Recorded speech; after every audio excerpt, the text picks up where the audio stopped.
Kedysi dávno v ďalekom starovekom Grécku panoval zlatý vek mocných bohov a neobyčajných hrdinov. A ten najväčší a najmocnejší z nich bol silák Herkules. Ale podľa čoho sa pozná ozajstný hrdina?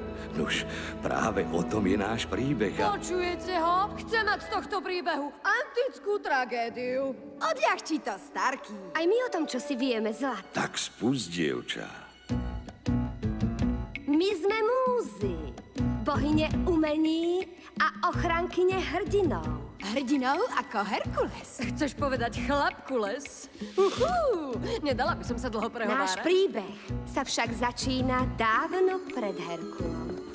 Poriadne dávno. Keď vznikal tento svet, mala to ťažké planéta Zem. Veď stádo divých titanov sa prútilo až sem. Bol vám to skrátka šok.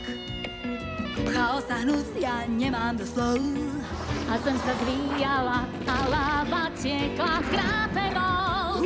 Čo ďalej? A potom prišiel žolt, mávol bleskom hneď. A ten obrov do dier uväznil ten blesk. A celý tento chaos stolal sám. To vám tu prísť